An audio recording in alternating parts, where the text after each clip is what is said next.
I'm Dawn Murray, 34, a digital content creator in Madison, Wisconsin. I dreamed of a wedding wrapped in light and soft summer air. White dress. Vows. Family smiling like they finally saw me. But my parents and brother never came. No call. No apology. They skipped the biggest day like I didn't exist. I smiled through tears and married the man I love. Then I built something from nothing. Millions of followers. An 8-figure exit later. A blue Tesla in my driveway, fully loaded, humming like freedom. 3 days of silence. Then Mom called, voice sharp as a snapped icicle. Where did you get the money? Family meeting tomorrow. I knew what they wanted, and it wasn't me. So I brought something colder than their silence. A plan they would never see coming. They ignored my wedding. Now they'll face what I became.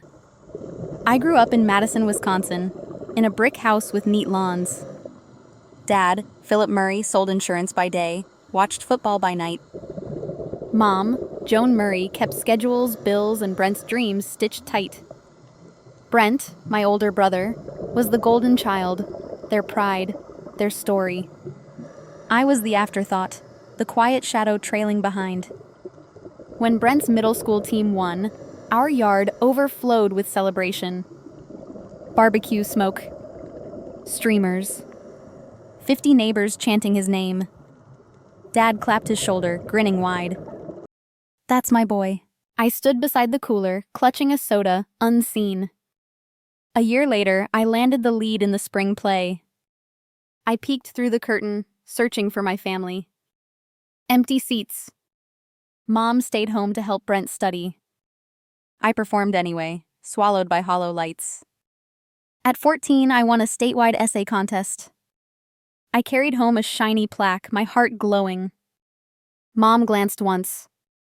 That's nice, honey, she said, rushing to prepare Brent's graduation party. His trophies sparkled on the living room mantel. My plaque gathered dust on my dresser. Christmas carved the difference sharper. Brent unwrapped a gleaming red bicycle with a bow. I got a sweater, 2 sizes too big. You'll grow into it, Mom said, already fussing over Brent's excitement. My 16th birthday came like a dare. I sat at the kitchen table, jeans pressed, waiting. No one said a word. By dinner, they laughed with Brent over pizza. I ate alone in my room, tears burning.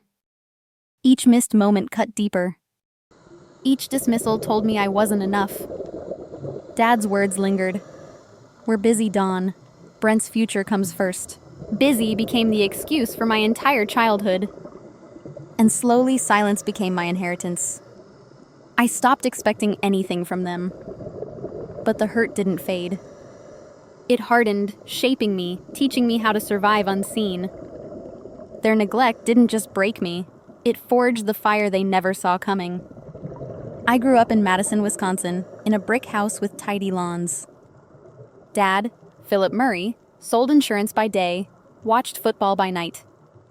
Mom, Joan Murray, kept calendars tight, her energy always spent on Brent. Brent, my older brother, was the golden child, their pride, their headline. I was the background noise, tolerated but rarely celebrated. When Brent's middle school team won, our yard turned into a festival. Barbecue smoke curled skyward, streamers tangled in the trees. Neighbors clapped Brent's back while Dad shouted, "That's my boy." I stood by the cooler, soda sweating in my palm, invisible. A year later, I was cast lead in the spring play. I rehearsed for weeks, whispering lines into the dark.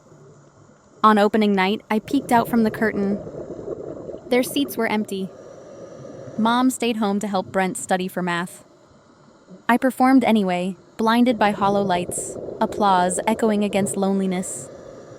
At 14, I won a statewide essay contest. I carried home a shining plaque, hope pounding in my chest. Mom barely looked. That's nice, honey, she said, turning to Brent's graduation banner. His trophies glowed on the living room mantel.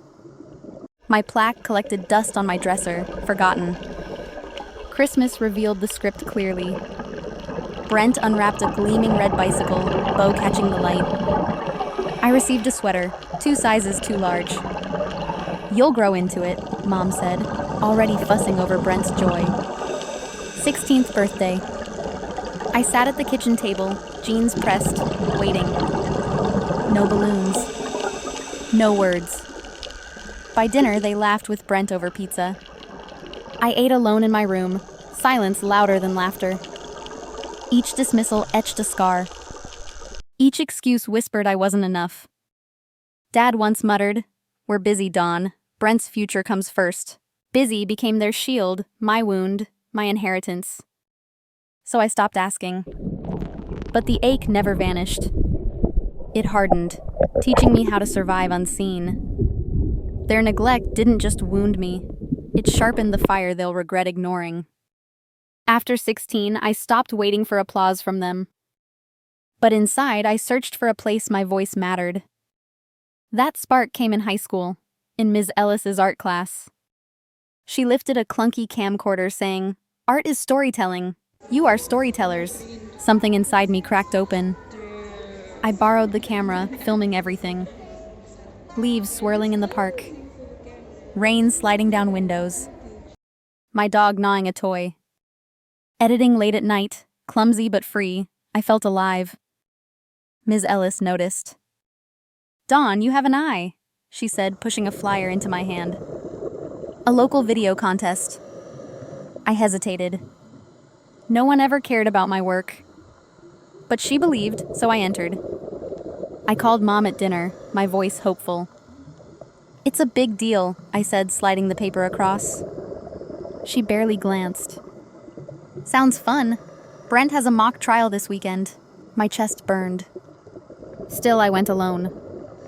The night of the contest, I sat in back, shaking. When my short film played, the room fell silent. Clips of Madison streets, laughter, shadows, a frozen lake.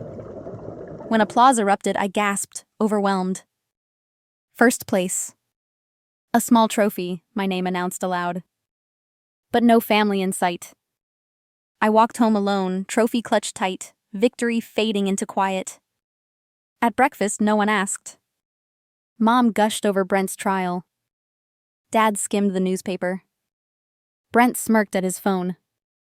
I wanted to scream. Instead, I opened my laptop, editing again. If they wouldn't notice, strangers might. That's how Dawn's Lens began. A channel, nothing fancy, just my small videos. My first upload hit 100 views in a week. Comments trickled in. "This feels like home."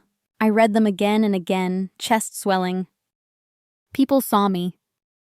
I kept going, clips of street fairs, parks, dorm sketches.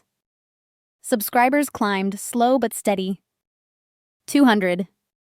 500. 1,000. Each number proof I wasn't invisible. I didn't tell my parents. Once I tried showing Mom a video with 1,000 views. "That's neat," she said, then answered Brent's call. It stung, but I stopped expecting more. I found validation elsewhere.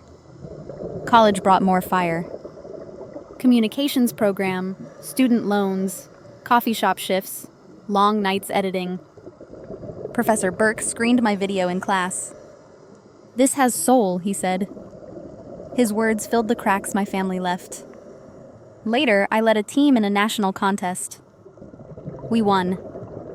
$10,000 and recognition from a nonprofit. I called Mom, voice trembling. "Nice job, Dawn," she said, distracted. Brent's case mattered more. I hung up, trophy in hand, tears unshed. Every dismissal hardened me. Every nice job too thin to hold weight. But I kept building. My channel reached 50,000 subscribers.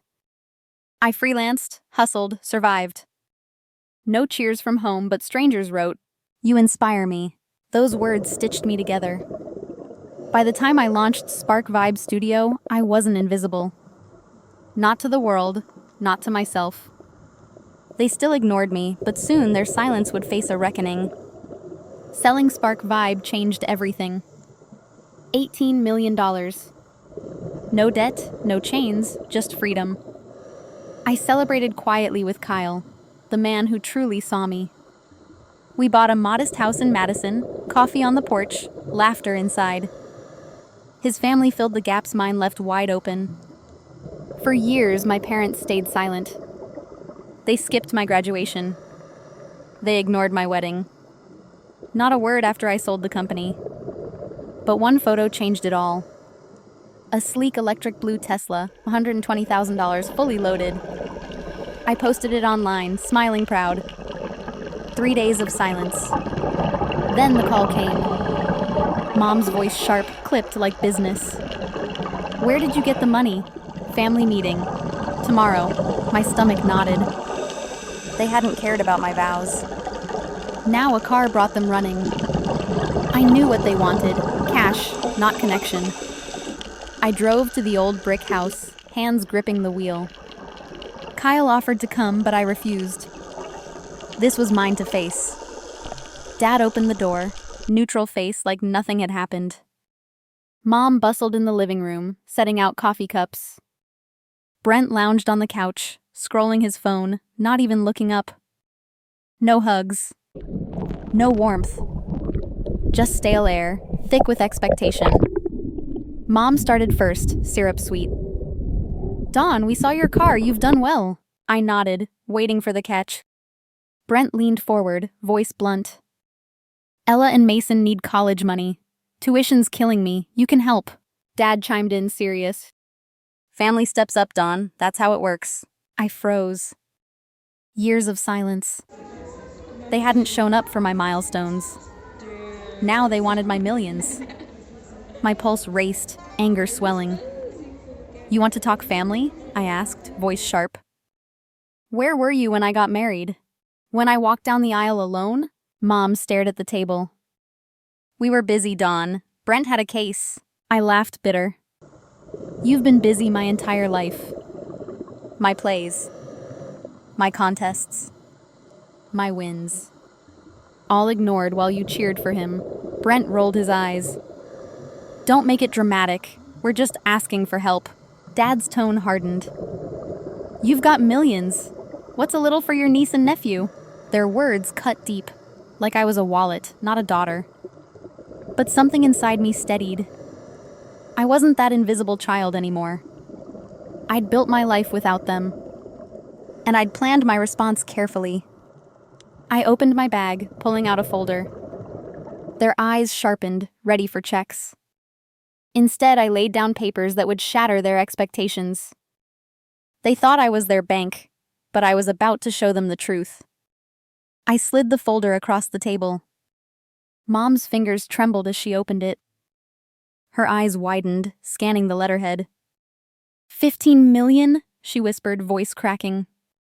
Dad's face flushed red. Brent leaned closer, jaw tight. Yes, I said calmly. $15 million donated to children's education scholarships.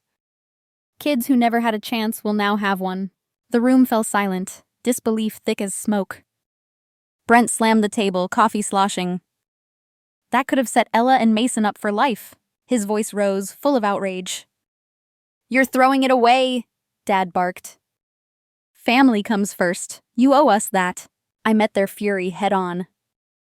Owe you? I said, voice shaking but strong. I begged for your attention my entire life. My plays, my contests, my birthdays, you never showed up. You didn't even come to my wedding. Mom's lip quivered. We meant to. We just didn't realize. I cut her off. No, you knew. You chose Brent every time.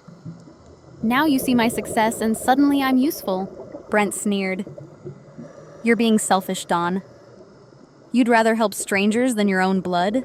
I stood, chair scraping loud against the floor. Selfish? I spat. I built this life without 1 ounce of your help. I carried trophies home to empty seats. I walked down the aisle alone. And still I rose. I made something bigger than your neglect. So no, Brent. I'm not selfish, I'm free. Dad's fist tightened on the table. You're making a mistake you'll regret. I shook my head. The only mistake would be letting you buy me back. Mom's voice cracked, desperate. We're sorry, Dawn. We didn't know. Tears threatened, but I didn't waver. You knew, I said coldly. You just didn't care. I gathered my folder, heart pounding.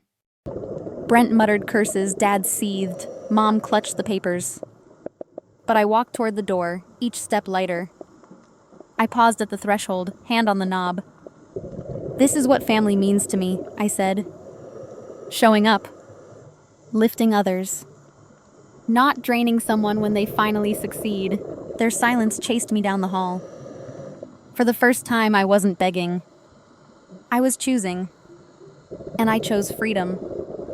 I left their house that night knowing the fight was over, but my healing had just begun. I drove away from that house, heart pounding but strangely light. The weight of years of silence peeled from my shoulders.